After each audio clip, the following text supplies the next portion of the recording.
Hi everybody, I'm Elizabeth Hines from our Paleo family. Welcome to my kitchen. Welcome if you're new, welcome back if you're old. I'm so happy that you're here.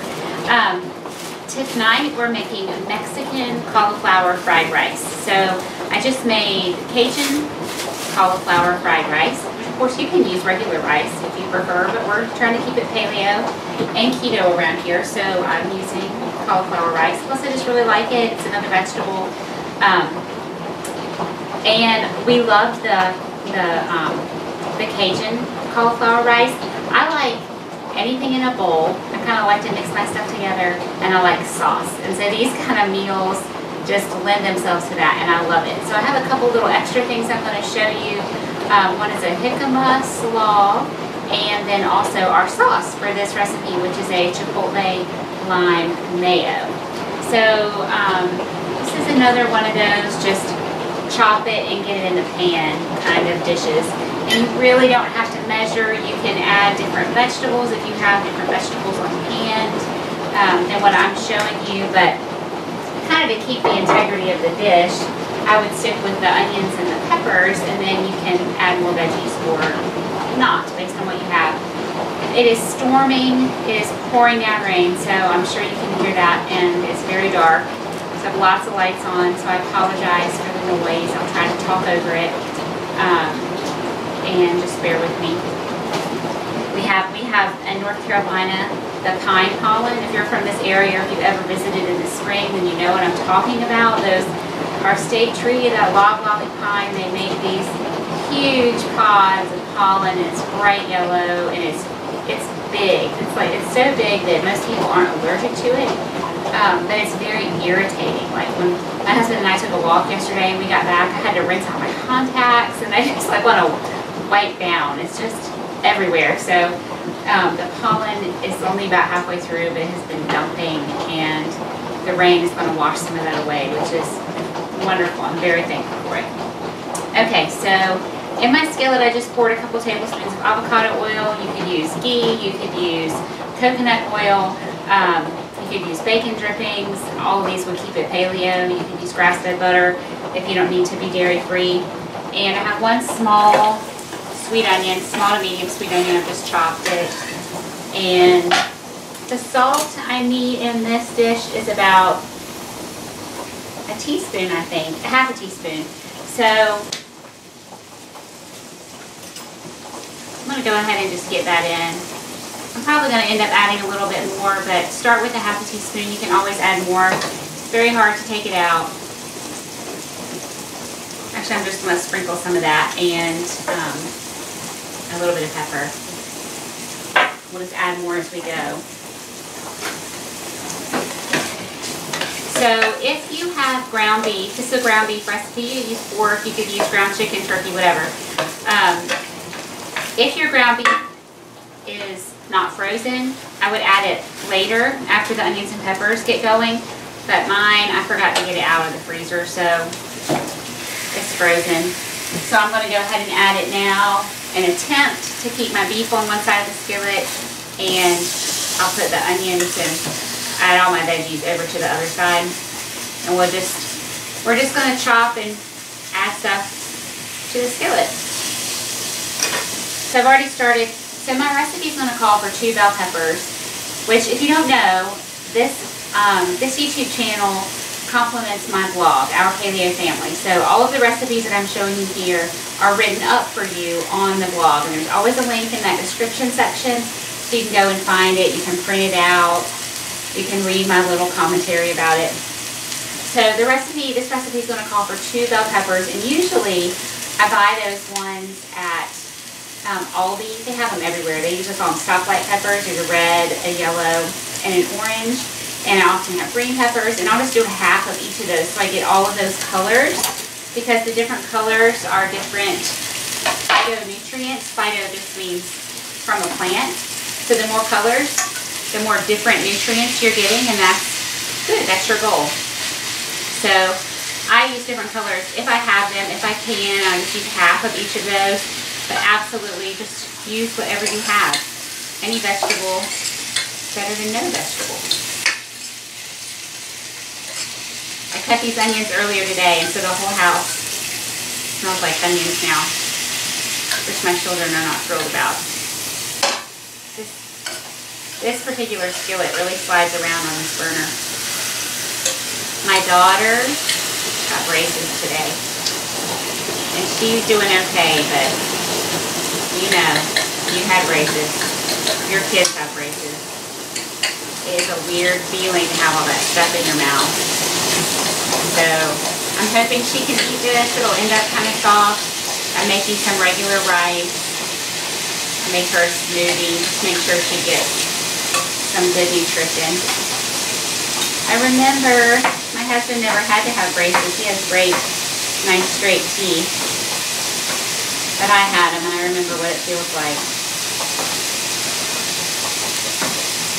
I planted my garden this past weekend. So actually, this rain is, unless we get super heavy rain, which it is supposed to storm, and we often get hail, so I'm hoping we don't get hail, which is regular rain. That's very nice to water my garden for me. I'm super excited. Last year, well, 2 years ago, we planted okra for the first time, and it was an experiment. I planted it really for myself, but it grew really well. And it turns out that my kids loved it, which I totally did not expect. And so then last year we planted, I don't know, 8 plants, 12 plants or something, a whole bunch. And the deer just ate it constantly. As soon as it had a leaf, they came and ate it. And so my dad, who is the garden whisperer, took charge of it, and he was able to get the deer to quit coming. So this year we planted a lot of okra again, put it in a different bed, so it's a little bit more in the center of my garden, a little more protected. And I'm hoping that that helps. And I also we use this stuff called liquid fence. It's all natural. It's a bunch of I think this is the one that has egg yolk solids and garlic and black pepper, just different things that the deer don't like the smell or the taste of, to keep them away.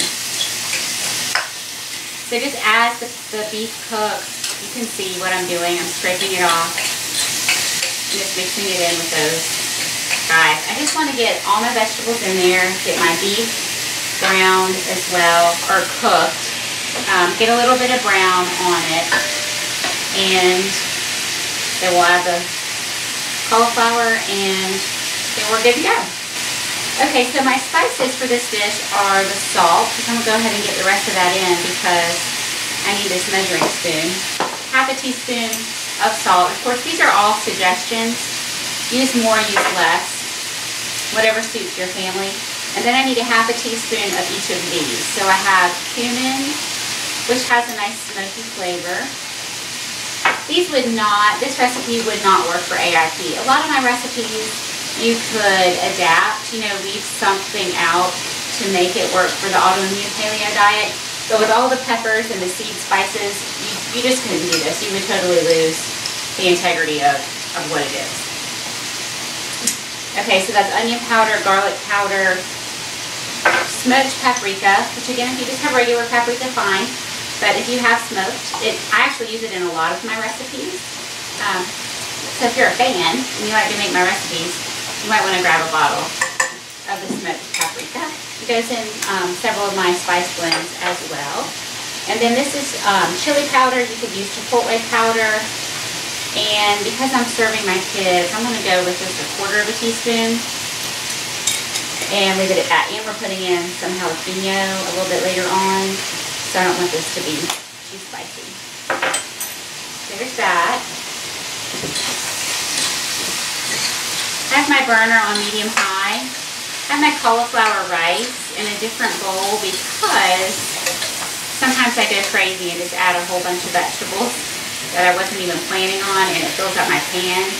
So I don't have that on. I'd like to just add the cauliflower directly to this, but if it gets too full with all the other stuff, I'll just cook it separately. It's spinning and driving me crazy. I forgot that this can spun like this. I don't think I would add broccoli to this dish. I wouldn't enjoy that flavor in here. You're getting a nice cruciferous vegetable with the cauliflower rice. But of course, if you just love broccoli and everything, add broccoli. Some greens would be good, some kale or Swiss chard, a hearty green like that would be really good. I have this zucchini that, it's actually not in my recipe, but it was in the bottom of my fridge, and it was needing a home. I could tell it was starting to get a little, yeah, they get a little bit limp. So I needed to get this one cooked up. So I'm just trying to dice these up about the same size.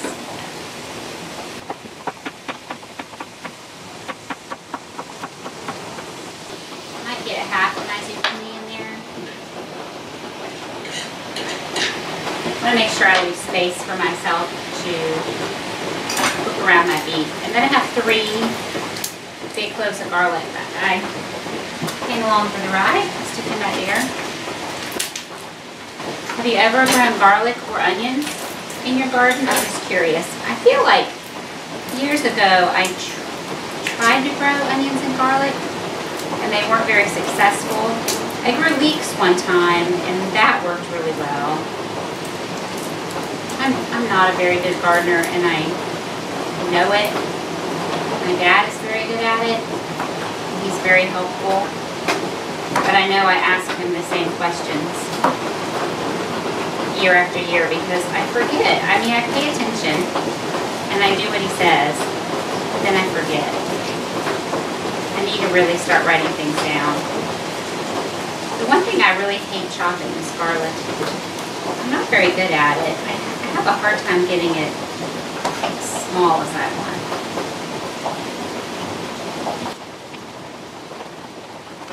I have one of those Pampered Chef garlic press things that works really well, and it does press it and make it really small. But I feel like it wastes a lot of the garlic, so I don't like to use that one as much. I'll do it if it's a recipe where I feel like I really, really need the garlic to be tiny. I have my regular rice on the stove. Somebody commented on my cauliflower mashed potatoes recipe. They asked if you cooked your cauliflower in broth, what to do with that broth at the end. And I said save it for soup, which of course you could, but you could also save it and just cook it again. You know, use it to cook your cauliflower the next time, or cook your rice in it. So I made low country boil, which that recipe should go up before this one. It's a real fast, good Instant Pot recipe. And that cooks in broth, and so we had all that broth left over. So I'm cooking the rice in it because there's similar flavors that would go well with this dish, and it'll just make a nice flavorful rice. This is so much easier if your beef is thawed, but I'm showing you real life. I have had a couple comments. So this YouTube thing was kind of an accident. That pot roast video, we did not expect it to gain the popularity or get all the views that it did. But people have told me they really enjoy watching my videos. But I have gotten a couple comments to the effect of you talk too much or your video is too long. And to that I say, thank you for your comment, but there are a lot of channels that will show you 6 recipes in 12 minutes, and they're just, it's that whole like high-speed thing, and they just show the hands dumping stuff in. I don't like to watch that kind of video because I'm having to pause it and write stuff down because they usually don't have another website associated, right, where the recipes are written down. So I'm having to pause it and take those notes myself. I also don't like it because I really have no idea how long it takes to make that dish. So this is what I like to watch. This is what I'm showing you. It's what I feel like is most helpful, is to really cook for you in real time. I'm really cooking my dinner for my family. It's 5:45. This is what we're eating tonight. And I'm going to turn my heat up just a little bit because I have so much in there. I can tell it's starting to steam a little bit, and I really want it to saute. So I'm showing you real time. So if we put something in the Instant Pot and it has to cook for 20 minutes, obviously we're not just sitting there staring at it for 20 minutes. We pause the video and come back at the end. But all of the actual hands-on prep time, I'm showing you that real and live so that you have an idea of how long it's going to take to make your meal, and all the little tips and tricks. And if that's not what you like, thanks for stopping by.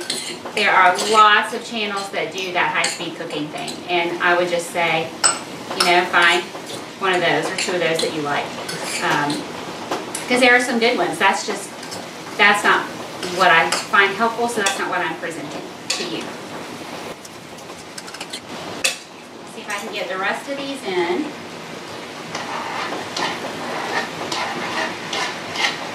Go ahead and add my garlic too. You don't want your garlic to burn, but I have so much in there, it's not going to burn. It's looking pretty full right now, but these vegetables are going to continue to cook down. The water is going to continue to evaporate. I have a few more ingredients I need to add to this. I have some tomato paste and my jalapenos. I'm growing jalapenos in my garden this year, or I planted jalapenos. We'll see if they grow. So I am hoping to can my own because these guys are pretty pure. They have water, vinegar, salt, dehydrated onions, dehydrated garlic, calcium chloride, sodium benzoate, and yellow number 5. So those last 3 are not perfect, and I can certainly make my own version with none of that stuff and just can them, and they'll be fine. So I'm excited to try that this summer. And then I'll have my own jalapenos for hopefully salsa as well if my tomatoes do well.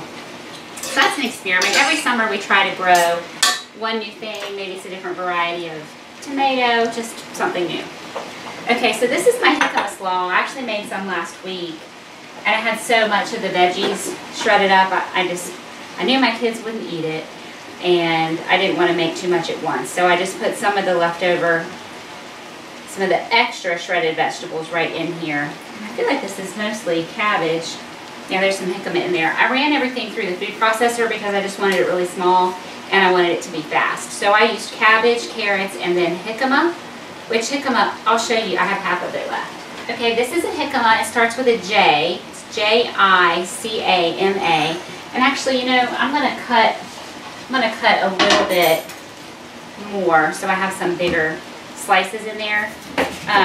It has sort of a, some people say it's like a raw potato. I don't think it tastes at all like a raw potato. It's just a starchy, sort of starchy texture, kind of like an apple. It's slightly sweet. My brother-in-law, who is not a big vegetable fan, was very suspicious of it. I served it one time, and I think he ate it, and I think he liked it. My kids like it okay. It doesn't have a ton of flavor, but it has a nice crunch. You see the texture of it? I mean, I sliced that very thin. I guess maybe it tastes a little bit like a raw potato. It's more watery than a potato. You know, potatoes can be sort of dry. So I'm just giving this a little dice, and it will add a different texture. And I do think that I mostly have cabbage and carrots in there.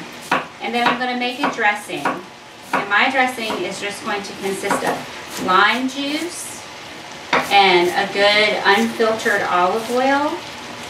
But you could certainly add some honey. That would be normal. You could use vinegar instead of lime juice. You could add different vegetables. If you had some red cabbage, that would be really pretty in there. It would taste good. You could certainly buy one of those packages of slaw mix and then just buy a jicama separately. I have seen jicama at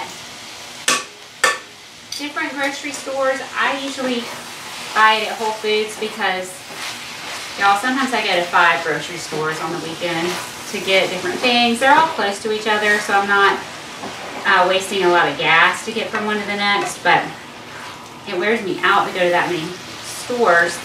But I know that Whole Foods is going to have jicama, so I just get it there. That way I don't get to the end of my shopping hoping to have found it at a less expensive place, and they don't have it. Okay, so my beef was done, and I'm going to make just a little well there in the center and add a tablespoon of tomato paste, and I just squirted some out. That's okay. Alright, so I'm going to add, this might end up a little small. It's pretty. You see all the pretty colors? It smells good.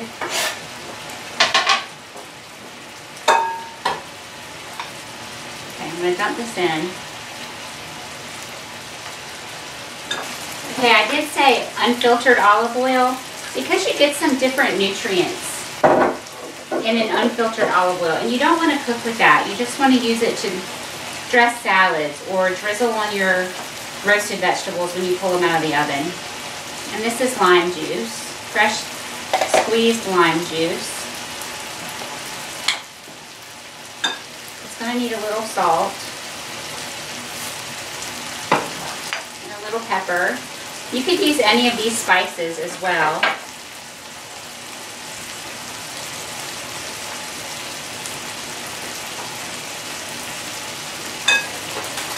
Give this a taste.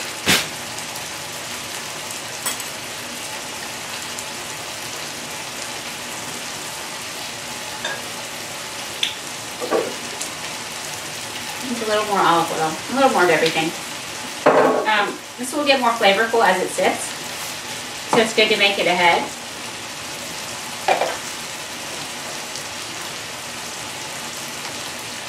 And that's it.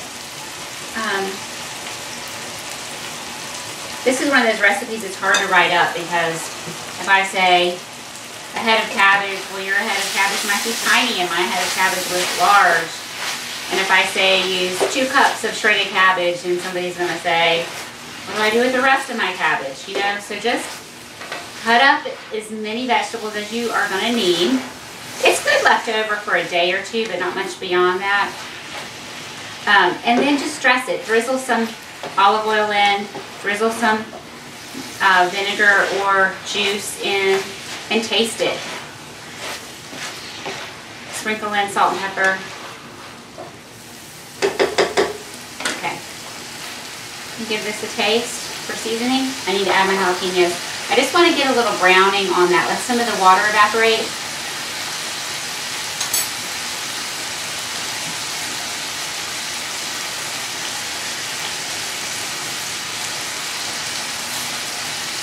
Good. It's spicy enough. I don't want to add any more for the sake of my kids. I am going to go ahead and cook my cauliflower separately. I'm just going to crank this up. And then I'll show you my, oh yeah, that'll be good on that rice. The chipotle lime mayonnaise. Okay, I made a batch last week when I was first creating this recipe, and this is what's left of it because I've been eating it all week, dipping my vegetables in it. We had fried okra one night. It was great as like a little sauce for the fried okra. I told you I like sauce, right? So I really enjoyed it. So this is a copycat of, I just am saying I have couple extra ingredients in there. This is a copycat of the Primal Kitchen Chipotle Lime Mayo. So Primal Kitchen has come out with this line of sauces, dressings, dips that use avocado oil. So the mayonnaise that, you know, Duke's, Hellmann's, those are going to be made with soybean oil. The ones that were canola oil, one of those oils, and they're very inflammatory to your body.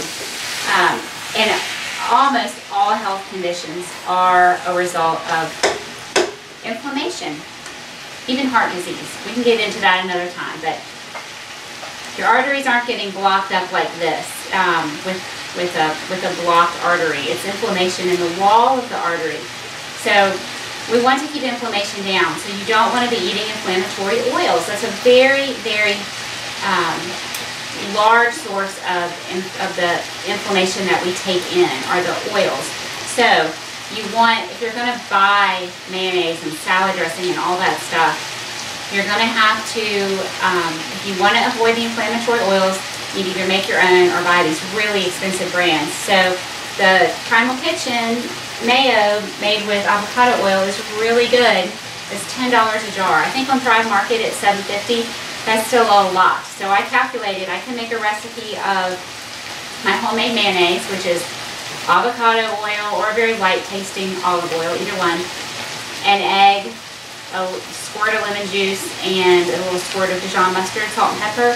And it's like $2.50, $2.75 to make a recipe of that, which is about a cup and a quarter. So a cup of oil, so by the time you whip it and has the egg and everything, it's more than a cup of volume that you have at the end.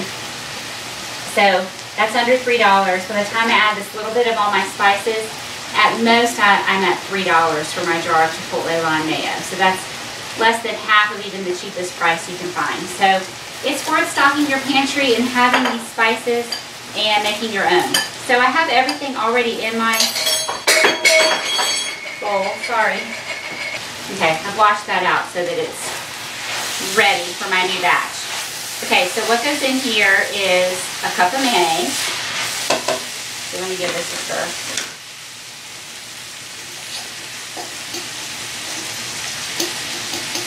It's about 10 ounces of cauliflower rice, because that's what, if you buy a frozen bag at the store, most of them are 10 ounces, 10 to 12. So I have a cup of mayonnaise, a tablespoon of fresh lime juice, which was about the juice of one average size lime, a teaspoon of fresh chives, which is pouring down rain, and so I did not pick my chives, so I'm not going to have chives in here, which is fine. Half a teaspoon of onion powder, garlic powder, chipotle powder, and smoked paprika, and a quarter of a teaspoon of salt. Oops, so the salt is the thing I guess I need to eat. I'm feeling kind of clumsy. Okay, just a quarter of a teaspoon of salt. And then a teaspoon. I can't read my handwriting. Yeah, I think it was a teaspoon of these jalapenos and their juice. And that's it. And just combine that together. I was going to speak about the chipotle powder. So I first used chipotles after watching, I think, Bobby Flay on the Food Network. And he acted like they were nothing in terms of spice. Well, that dish was so hot we couldn't eat it, which I think is the only time that has ever happened in my whole life that I've made something that either tasted so bad or there was something wrong with it to the point that we couldn't eat it, or we could not eat that. So chipotle, there's chipotles in adobo, which is like in the little sauce. You actually have the peppers with the sauce. Very spicy, in my opinion. And the chipotle powder, you can buy it, you know, dry as a spice, just like this, equally very spicy. So I think I said a quarter of a teaspoon. I would just put in a sprinkle of taste. Now, the way to kind of combat spiciness is with fat. So that's what mayonnaise is fat. It's oil and egg. So this particular recipe can handle a little extra spice just because you know what you're putting it in. I think it's great, just like that. And I had a quarter of a teaspoon. It's a little bit smoky, so I'm putting it in a Ziploc bag because I want to drizzle it on our finished dish. So this is my old cake decorating trick. You just put your bag over a cup like that, fold down the sides, and that way, my fingers. That way you keep the whatever you're putting in your bag out of the the closing part. But then I'll just snip the corner of that off, and I have a little cheap piping bag. And then I'll just put it back in my clean bowl and store this in the fridge. Homemade mayonnaise lasts a good week to 2 weeks. You need to be careful not to leave it out on the counter. So like when we're having hamburgers or something, I think I'm the only one in my family that likes mayonnaise on my burgers. But I'll just put it on my burger and stick it back in the fridge. I won't set it on the table. You know what I mean? So if you're careful with it, then it'll last a while. Okay, so really we're ready. There's a little bit of, you can see the fond on the bottom of my pan. Everything is starting to brown, which is what I want. And it tastes good. I tasted it for seasoning. So I'm just waiting for my husband to get home. My cauliflower is, I can tell just by the way it looks that it's all defrosted. It's starting to brown on the bottom of the pan too a little bit. I didn't put any oil in there. Normally I would put a little oil in, I just didn't, it's fine. And we'll just scrape it into this bowl. I made a little rice for my kids. So we'll pause right here. I'll clean up a little bit and then I'll show you the finished dish all served up pretty when everybody gets home. Hey everybody, so everybody's here. I'm going to show you how I fix this up. So these are my kids' bowls, and I'm going to put some rice in the bottom for them. My daughter might just mostly eat rice because her poor mouth is sore. I think I'll give my husband a little bit of rice. Okay, and then I scooted that way far away. I'm going to put just a little bit on my daughter. She just isn't feeling great. All right. And that's my son, and they're good to go. They won't eat the yummy sauce. So at this point, I will take the cauliflower rice and just dump this right in and mix that in with the rest.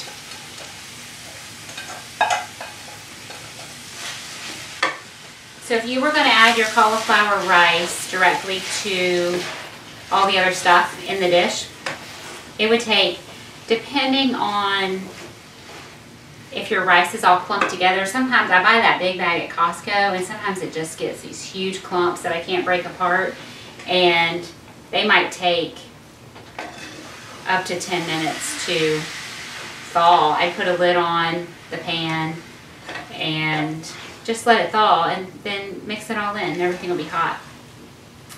But if it's, you know, if you've gotten it out early and it's already thawed a little bit, or if it's just all nice and loose like actual real rice, it'll cook super fast. So that's it. It's so pretty. It's so full of vegetables. We have the ground beef in there and the spices, but the rest of all of this is vegetables. So these are, it's called organic avocado mash with sea salt and black pepper. And all it is organic Hass avocados, organic lemon juice, sea salt, and organic black pepper. So it's super pure. These are very convenient to travel with. I would take these whenever I have to pack my lunch someplace. And it really tastes like avocado. There's no cilantro. Actually, I have cilantro that I was going to garnish with, and I didn't get it out. So, oh well. Y'all know what chopped cilantro looks like. So just a little of that on top, and then I need my sauce. You can certainly serve this with salsa as well. So just cut a little corner off your bag.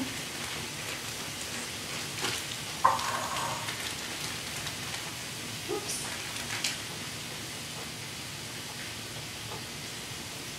And there you go. So here is our Mexican cauliflower rice bowl. Again, just tons of veggies, and then we have the 1 pound of ground meat in there, garnished with a little avocado or guacamole. You could throw cheese on that if you wanted some cheese. That would be delicious. You could eat this with tortilla chips, plantain chips, but this is super hearty. And again, there's regular rice down there, a little bit for my husband, and mostly regular rice for my kids.